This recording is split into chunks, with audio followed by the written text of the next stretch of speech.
दोस्तों, एक खुशहाल दिखने वाला परिवार, करोड़ों की संपत्ति, आलीशान घर, प्यार करने वाला पति, मुस्कुराती हुई पत्नी और गोद में खेलता हुआ 4 साल का मासूम बेटा।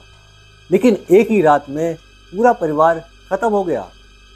सुबह खिड़की से झांकने वाले परिजनों ने जब मंजर देखा तो उनकी सबकी रूह कांप गई। 4 साल का बेटा जो मृत बेड पर पड़ा था, उसके मुंह से झाग निकल रहा था और पति पत्नी अलग अलग कमरों में फंदे पर झूल रहे थे। आखिर ऐसा क्या हुआ? क्या सचमुच में कारोबारी पर सिर्फ कर्ज का बोझ था, या फिर इस मौत की कहानी में कोई और परछाई छुपी है? आज हम आपको शाहजहांपुर के उस परिवार की आखिरी रात की कहानी सुनाने जा रहे हैं। इतनी दर्दनाक है, उतनी ही चौंकाने वाली है। आदाब, नमस्कार, सत श्री अकाल दोस्तों। खबर स्टोरी के इस एपिसोड में आपका स्वागत है। मैं मोहम्मद राहिल। ये सच्ची घटना है बुधवार की सुबह शहर का पास का इलाका दुर्गा एंड क्लब कॉलोनी का। गली के बाहर दूध वाले की घंटी बजी। अखबार वाले ने दरवाजे पर पेपर डाला, लेकिन सचिन ग्रोवर के घर के ऊपरी हिस्से में सन्नाटा पसरा था। नीचे वाले हिस्से में सचिन की मां और 2 भाई अपने अपने कामों में जुटे थे। सुबह 8 बज गए, लेकिन ऊपर से कोई हलचल नहीं। सचिन का परिवार देर तक सोता नहीं था, खासकर जब उस दिन घर में प्रोग्राम हो। भाई मोहित के बेटे का नामकरण था। माँ सीमा को हैरानी हुई। उन्होंने कई बार आवाज लगाई, सचिन, शिवांगी, दरवाजा खोलो, पर कोई जवाब नहीं आया। शक गहराने लगा। भाई रोहित ने खिड़की से झांका और उस नजारे ने उसकी चीख निकाल दी। खिड़की से जो दिखाई दिया उसने पैरों तले जमीन खिसका दी। ड्राइंग रूम में सचिन का शव पंखे से लटका दिखा। बेडरूम में झांका तो पत्नी शिवांगी फंदे से लटकी हुई थी और बिस्तर पर 4 साल का मासूम, जिसका नाम फतेह था, कंबल तले बेसुध पड़ा था। परिजनों की चीख पुकार गूंजने लगी। पड़ोसियों की भीड़ जुट गई। फौरन पुलिस को फोन किया गया। कुछ ही देर में थाना रोजा, पुलिस और शहर के एसपी राजेंद्र द्विवेदी मौके पर पहुंच गए। दरवाजा तोड़ा गया।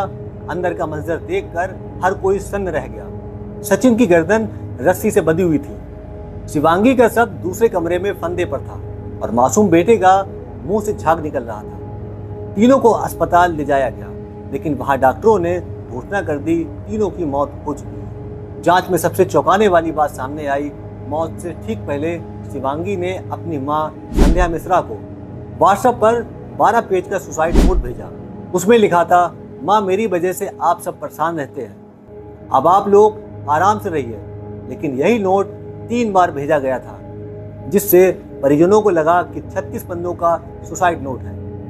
कुछ हिस्सों में अंग्रेजी और कुछ हिस्सों में हिंदी में लिखा था, लेकिन हर लाइन में दर्द झलक रहा था, कर्ज और तनाव का। फिर कारोबारी का प्रोफाइल चेक किया गया। मृतक कारोबारी का नाम था सचिन ग्रोवर, जिसकी उम्र 35 साल थी। पत्नी शिवांगी, जिसकी उम्र 30 साल की थी। बेटा फतेह, जिसकी उम्र 4 साल की थी। सचिन की पहचान एक कारोबारी, हैंडलूम कारोबारी के रूप में थी। शहर के मोहनगंज इलाके में उनकी पानीपत हैंडलूम नाम की दुकान थी। 2 मंजिला मकान, 2200 स्क्वायर फीट का आलीशान मकान था। दोनों भाई अपनी मां के साथ रहते थे। करीब 8 साल पहले सचिन और शिवांगी से लव मैरिज की थी। शिवांगी घर के सामने वाले मकान में रहती थी। दोनों का रिश्ता पहले मोहब्बत में बदला और फिर शादी हुई। कॉलोनी में लोग कहते थे, ये परिवार खुशहाल है, हंसता खेलता है। किसी ने नहीं सोचा था कि इनके घर से इस तरह की खबर आएगी। अब सामने आई पिछली रात की हकीकत। मौत से पहले की रात सचिन और शिवांगी बिल्कुल सामान्य थे। परिवार के लोगों ने उन्हें हंसते खेलते हुए देखा था। भाभी ज्योति ने बताया, कल रात वो अपने बेटों के साथ खेल रहे थे, बहुत खुश लग रहे थे, कहीं से कोई तनाव नहीं दिख रहा था। उन्होंने मुझसे मोबाइल का चार्जर मांगा था। यानी आखिरी रात में किसी को जरा सा भी अंदाजा नहीं हुआ कि यह परिवार अगली सुबह देखने वाला नहीं है। फिर पुलिस जांच में जो पहली बात सामने आई वो थी आर्थिक तंगी और कर्ज। सुसाइड नोट में मकान और गाड़ी के कर्ज का जिक्र था।